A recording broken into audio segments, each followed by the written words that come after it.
Good morning student.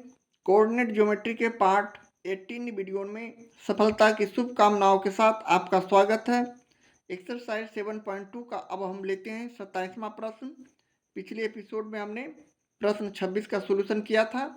यदि A B C D एक आयत है और पी आयत के तल में एक बिंदु है, तब सिद्ध करें कि P A square plus P C square equal to P B square plus P D square. तो यहाँ हमने एक निर्देशांक तल का निर्माण किया है। यह हमारा x और x डैश है, जबकि ये y और y डैश है। इस पर हमने एक आयत का चित्र बनाया है, जिसमें ये a बिंदु, ये हो गया b बिंदु, और ये c और ये d। अब हम यहाँ से यहाँ तक की दूरी a इकाई लेते हैं। यह a है तो यह भी a है, यानी आमने सामने की भुजा हमारा जो आयत में होता है बराबर होता है। यहाँ से यहाँ तक की दूरी हम b मान लेते हैं, यानी यह भुजा और यह भुजा बराबर, यह चौड़ाई हो गया।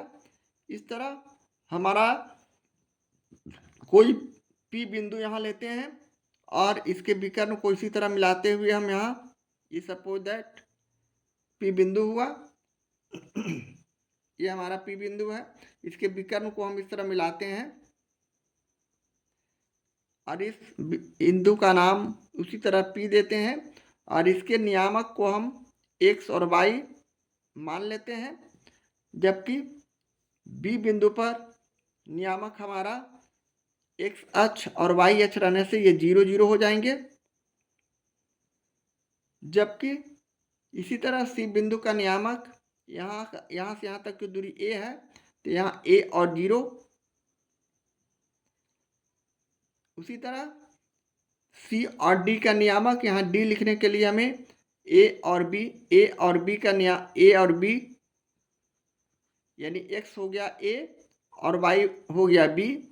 इसी तरह a का नियामक हम उसी तरह लिख सकते हैं, यहाँ y का मान 0 और x का मान ये b हो गया। इस तरह बनाने के बाद अब हम अगले स्टेप में इसी को लैंग्वेज में लिखते हैं, यानी मान लिया कि अपने सॉल्यूशन में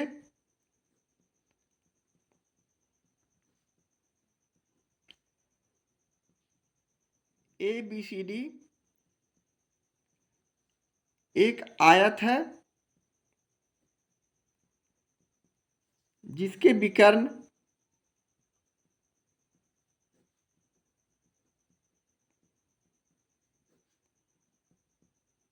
एक दूसरे से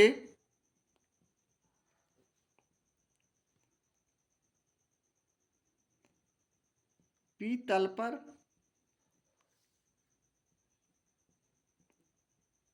प्रतिच्छेद करते हैं।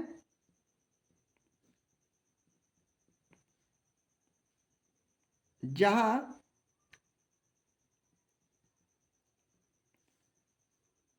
हम A नियामक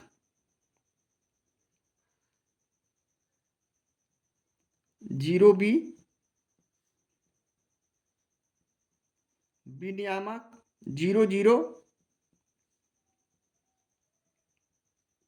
C नियामक A 0 और D नियामक A B मान लिया है। अब हम अगले स्टेप में प्रश्न से हमारा कह रहा है, तो लिखेंगे प्रश्न से, चूंकि हमें साबित करना है, सिद्ध करना है P A square plus P C square equal to P B square plus P D square.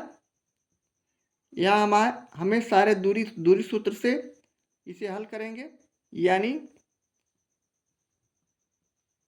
हम पी ए स्क्वायर को यहाँ पी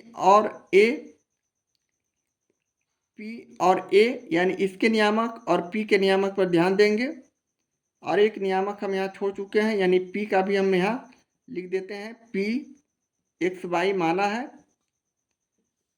इस तरह हमें ए बी सी डी और पी के नियामक के आधार पर यहाँ हम मान निकालेंगे। तो यहाँ पी ए माने x माइनस 0 का होल स्क्वायर, पी यहाँ x1 x है और a का मान यहाँ x2 0 है, x माइनस 0 का होल स्क्वायर प्लस उसी तरह y माइनस बी का होल स्क्वायर, और इसका हम स्क्वायर करते हैं प्लस उसी तरह पी सी स्क्वायर का वैल्यू रखेंगे, यानी यहाँ भी x माइनस ए पी और सी के नियामक से प्लस y माइनस 0 का होल स्क्वायर, और इसका भी हम स्क्वायर करेंगे, जबकि राइट हैंड साइड में पी बी स्क्वायर है तो p और b के नियामक पर ध्यान देते हुए हम पुनः इसे भी उसी तरह x माइनस 0 का whole square plus y minus 0 का होल स्क्वायर लिखेंगे, प्लस अब हम पी डी यानी p और d के नियामक पर ध्यान देते हुए यहाँ इसे लिख सकते हैं, p यहाँ है और d यहाँ है, यानी x माइनस ए का whole square plus y minus B का होल स्क्वायर, और इसका भी अंडर रूट करेंगे, इसका भी करेंगे, और अगले स्टेप में हमारा जो रिजल्ट होगा स्क्वायर रहने से रूट हट जाने के बाद ये एक्स स्क्वायर हो जाएंगे, आई वाई माइनस बी का होल स्क्वायर हो जाएंगे, जबकि यहाँ भी एक्स माइनस ए का होल स्क्वायर और ये प्लस वाई स्क्वायर, जबकि राइट हैंड साइड में यह भी X square plus Y square plus X minus A का whole square plus Y minus B का होल स्क्वायर। इस तरह करने के बाद अब हम लोग उसी तरह ए माइनस बी के होल स्क्वायर पर इसे हल करेंगे, यानी ये हो गया X square plus A minus B, यानी ये हो गया Y square plus B square minus 2 by, जबकि यह भी हो गया X square plus A square minus 2ax plus Y square.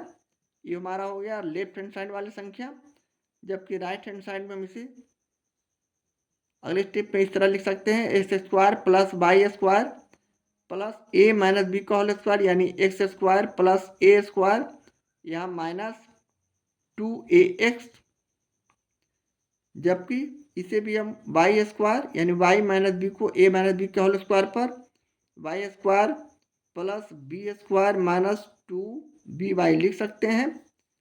अब हम अगले स्टेप में इसे लेफ्ट हैंड साइड से राइट हैंड साइड सबको या इसे पहले और छोटा रूप लाते हैं, या इसे एक्स स्क्वायर और एक्स स्क्वायर जुट गया तो 2x स्क्वायर प्लस इसी तरह वाई स्क्वायर और वाई स्क्वायर को जोड़ देंगे तो 2y square,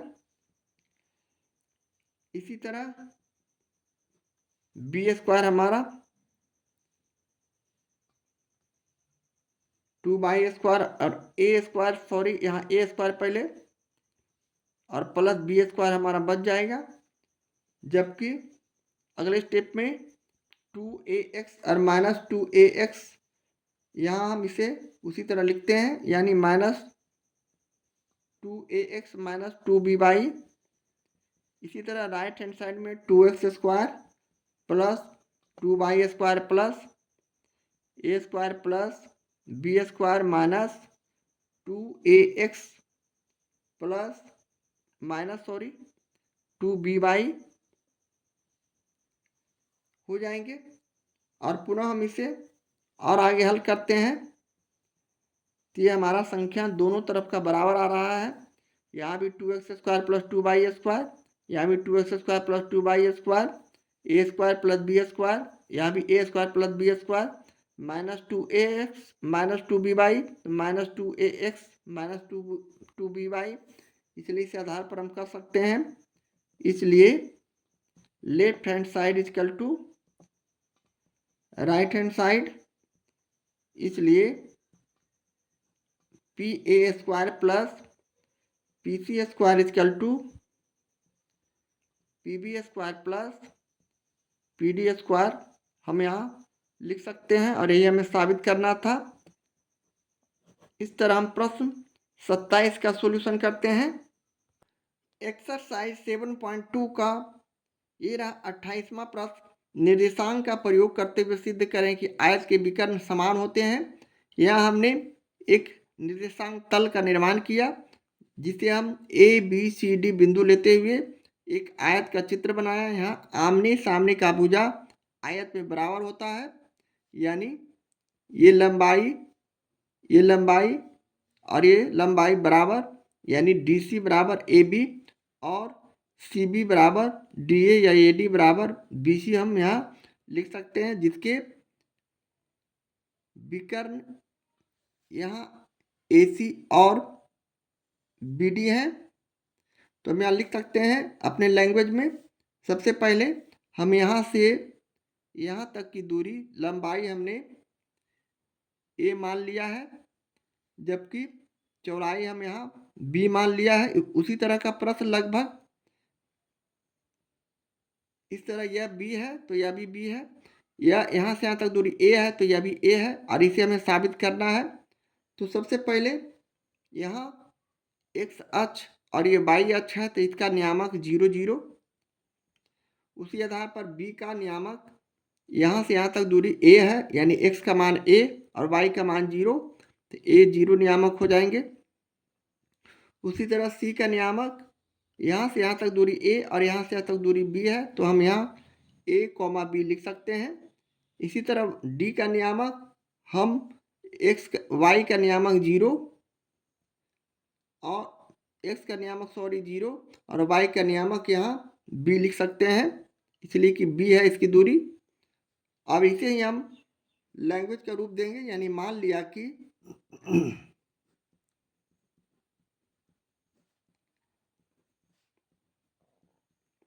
A B C D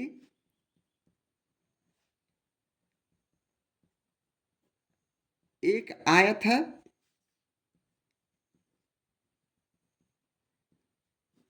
जिसके विकर्ण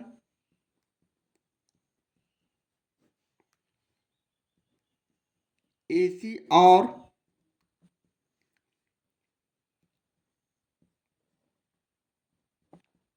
BD है तथा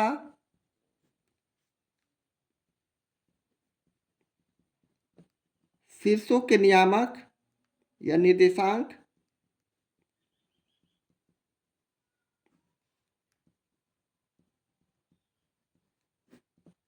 क्रमशः हम यहाँ से बारी बारी लिखते हैं। ए नियामक 0 0, बी नियामक ए कॉमा 0, सी नियामक ए कॉमा बी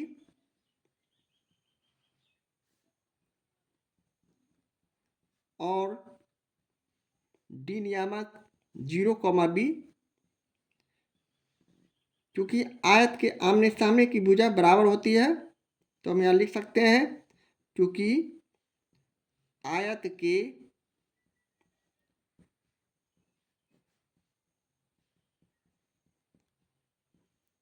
आमने सामने की भुजा समान होती है, बराबर होती है, तो ऐसी स्थिति में ए बी बराबर डी सी या सी डी हम लिख सकते हैं। तो ए बी बराबर हमने सी डी लिखा। अब ए बी और सी डी का मान दूरी सूत्र से हम निकालेंगे दूरी, तो यहाँ उसी तरह ए और बी के नियामक पर ध्यान देते हुए 0 माइनस ए, या x1 0 और x2 ए हो गए, प्लस 0 माइनस 0, या y1 0 और y2 0। जबकि राइट हैंड साइड में सी और डी के नियामक पर ध्यान देते हुए हम उसे भी उसी तरह ए और ए माइनस 0 का whole square plus B minus B करेंगे। और इसका होल स्क्वायर। अब हम इसे और आगे हल करते हैं तो ये हो गया -a² और ये हो गया 0²।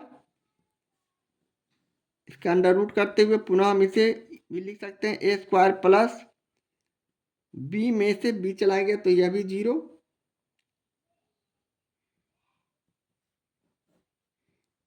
अब हम अगले स्टेप में 0 का स्क्वायर से कोई वैल्यू है नहीं, इसके a² हो गया रूट और यह भी हो गया √a²। इस तरह लेफ्ट हैंड साइड और राइट हैंड साइड दोनों तरफ इसे वर्ग करते हैं। दोनों पक्ष का वर्ग करने पर रूट हटाने के लिए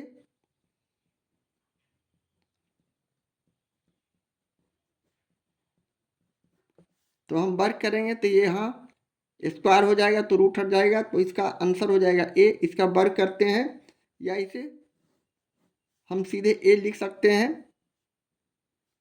a बराबर a, इसलिए कि इसका वर्गमूल a हो जाएगा, a बराबर a। और इस तरह AB बराबर CD यानी left hand side equal to right hand side आ चुका है।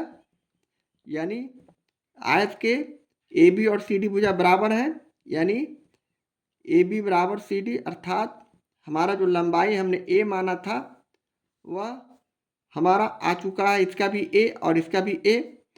इसी आधार पर पुनः हम AD और BC भुजा को बराबर करेंगे, यानी AD बराबर BC या CB एक ही बात है। और इसे भी हम इक्वल करेंगे, यानी इसका भी मान लाते हैं। दूरी सूत्र से यहाँ भी हम उसी तरह A और D के नियामक के आधार पर x1 यहाँ 0 और x2 यहाँ 0 है,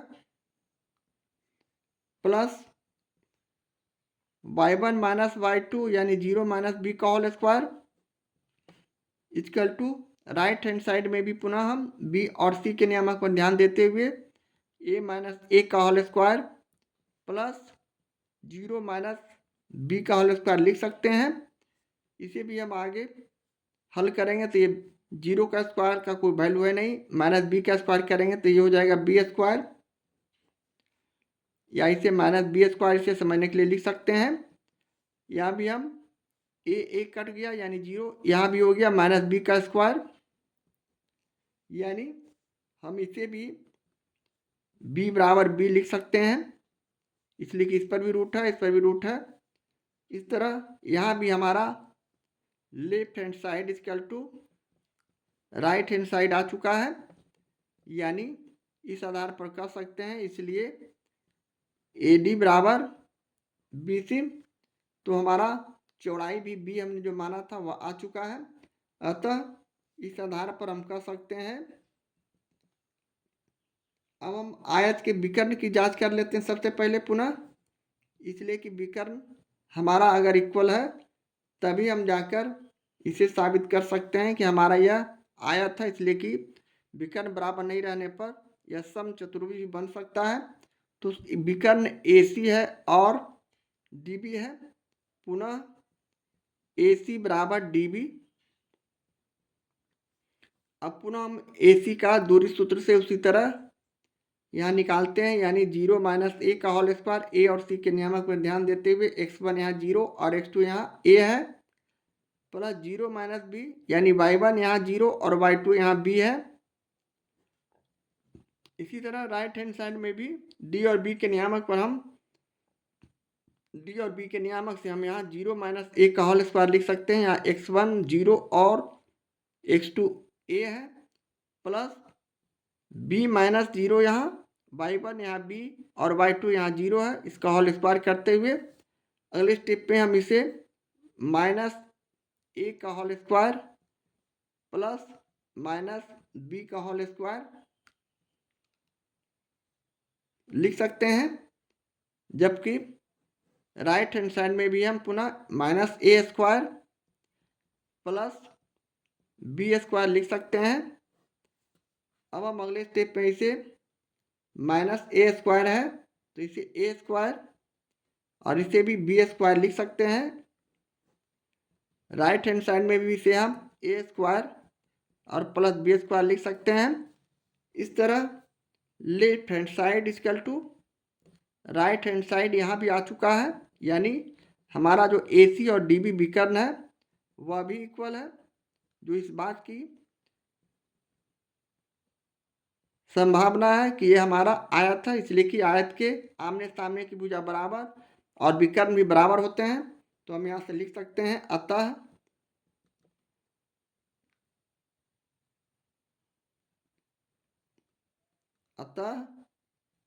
आयत के विकर्ण समान होते हैं।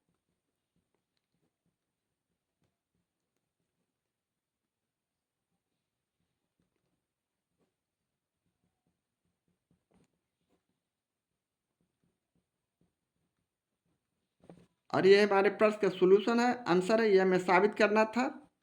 इस तरह हम प्रश्न 28 का सॉल्यूशन करते हैं।